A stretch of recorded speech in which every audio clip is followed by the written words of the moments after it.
Hay hechos prácticamente desconocidos para la mayoría de los chilenos, pero cuyos detalles se han ventilado hace ya un par de años entre autoridades del Poder Judicial.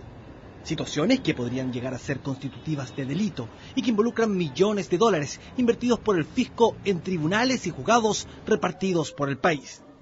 La situación ha sido largamente investigada a través de sumarios internos que han desencadenado varios despidos de alto nivel. 4 ministros de la Corte Suprema escucharon detalles de esos hechos durante una reunión del Consejo Superior de la Corporación Administrativa del Poder Judicial realizada en agosto de este año. El audio de esa reunión llegó de manera reservada a CNN Chile. Confirmamos que la grabación corresponde a un archivo registrado por el propio Poder Judicial, a quien entregamos una copia. La siguiente fue una de las reflexiones del presidente de ese Consejo y de la Corte Suprema, Milton Huica. Y la verdad es que yo tampoco me atrevería, porque ahí sí, pues, si esto nos hiciera una denuncia como un hecho delictual, a esta cuestión no va por las bailas. Porque aquí se nos mete en el Ministerio Público y nos incauta todo el material y sale en verdad. No, es un proceso de la ciudad. Va a ser un proceso nacional. Los hechos que el presidente de la Corte Suprema califica como un eventual proceso nacional tienen sus raíces en el año 2004. Reformas en la justicia laboral y de familia demandaron una importante inversión en la habilitación de nuevos tribunales. Desde las céntricas oficinas de la Corporación Administrativa del Poder Judicial, profesionales de esa repartición gestionaban la compra o el arriendo de los edificios. Distintas empresas se fueron adjudicando construcciones que costaron más de 120 millones de dólares al fisco. Todo parecía un proceso normal de modernización, pero una revisión más acuciosa alertó los mecanismos de control. Una auditoría realizada al interior del propio Poder Judicial determinó que las adjudicaciones eran directas, no había licitaciones y casi siempre los beneficiados terminaban siendo los mismos. El informe elaborado por el contralor Jorge Viveros el año 2008 analizó la construcción y arriendo de los juzgados de Limache, Iquique, San Antonio, Peñaflor, Buin y Calama. Lo primero que llama la atención es que en 5 de esos 6 casos bastó una sola oferta para adjudicar los trabajos.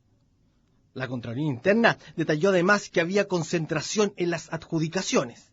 El 50% de los juzgados fueron encargados a Inversiones e Inmobiliaria El Vergel. Y como si fuera poco, más tarde se descubrió que esa misma empresa estaba vinculada a otras 2 de la lista. Es decir, entre ellas adjudicaron el 83% del total de esos trabajos. El contralor Viveros advirtió que así el Poder Judicial corría el riesgo de estar pagando precios no ajustados al mercado. Los organismos de control interno iban dando cada vez más luces de posibles irregularidades en la construcción de los tribunales. Un informe del jefe de finanzas de la Corporación Administrativa del Poder Judicial alertó sobre situaciones similares a las denunciadas por el Contralor Interno. Pero además de mencionar que eran las mismas empresas las que se adjudicaban los proyectos, estimó que los precios que estaba pagando el Poder Judicial eran altos. 63 mil millones de pesos en una mudanza. Ese grupito económico. Sí. Hasta plata. En un intento por transparentar las cuestionadas adquisiciones de inmuebles, durante 2008 se prohibieron las compras directas. Desde entonces, cada contrato se realizaría a través de licitaciones. De esa manera se buscaba transparentar el proceso y terminar con la concentración. Contra los pronósticos, los mismos siguieron adjudicándose los contratos. El hecho de que esas empresas estén relacionadas por familiares o por grupos y participen en ello, eso es un sistema que había operado y que no tenía tampoco un impedimento ni prohibición, al contrario, atentaría contra la libertad de emprendimiento, de que uno le pusiera cortapisa, oiga, resulta que usted no puede participar porque a su vez tiene derechos en nuestra empresa. Eso no podía ser. Pero así, todos nosotros siendo cierto eso, nosotros en un momento determinado dijimos que teníamos que transparentar más también ese tipo de información. Pero las auditorías detectarían más sorpresas. Uno de los mecanismos que utilizó el Poder Judicial para adquirir juzgados consistía en los llamados arriendos con construcción, una modalidad en que se encarga la edificación del juzgado a una inmobiliaria y esta posteriormente se lo arrienda al Estado. Allí se advirtieron negocios que a primera vista resultaban incomprensibles. Y se dijo, sí, muy bien, hay que arrendarlo y fijemos el arriendo, 240 meses, el precio va a ser a todas las condiciones.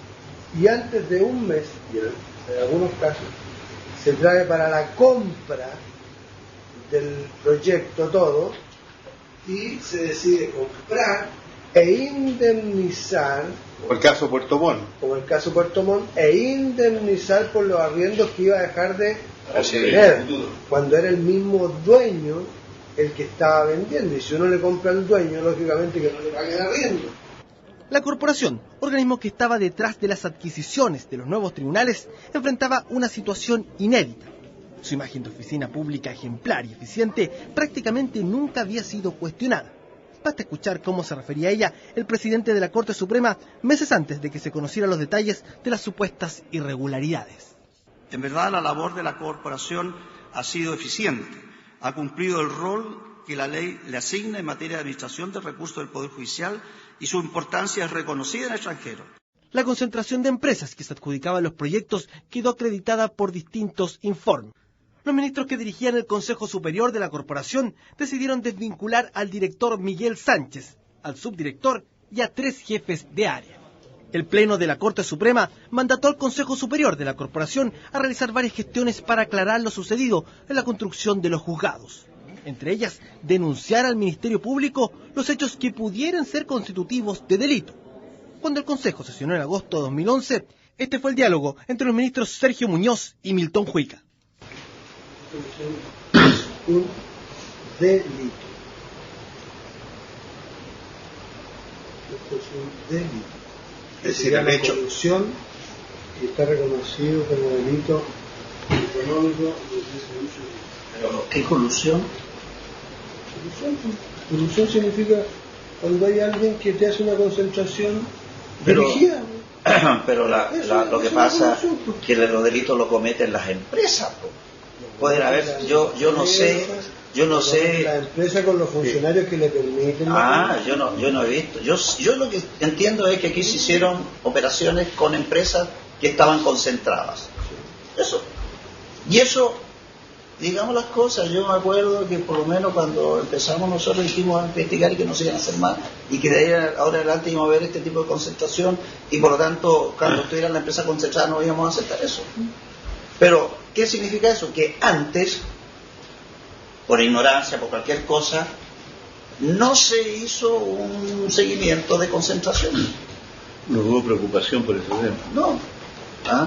Y por lo tanto, a menos que a mí me demuestren que un funcionario de nuestra organización se coludió con dolo para obtener una ventaja, un beneficio pecuniario en ofrecer algo a una empresa concentrada y que se la llevaran igual de todas maneras.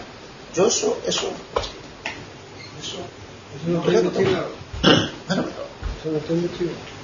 y la verdad es que yo tampoco me atrevería, porque ahí sí, pues, si esto nosotros hiciéramos una denuncia como un hecho delictual a esta cuestión, no va por las pailas. Porque aquí se nos meten en el Ministerio Público y nos incauta todo el material y sale, en verdad, No, es un proceso en la ciudad. va a ser un proceso nacional. Consultamos al Ministerio Público si el Poder Judicial les había comunicado algunos de los hechos que hemos revisado. Las únicas denuncias son por una negociación incompatible en la compra de pasajes y por la participación de un exfuncionario en una de las empresas que ofrecía las construcciones. ¿Cuál es la razón por la que el Consejo Superior de la Corporación Administrativa del Poder Judicial no realizó las denuncias sobre posible colusión al Ministerio Público? ¿Por qué el ministro Milton Huica señaló durante el Consejo que no se atrevía a realizar las denuncias a la Fiscalía? En instantes, la entrevista que le realizamos al presidente de la Corte Suprema.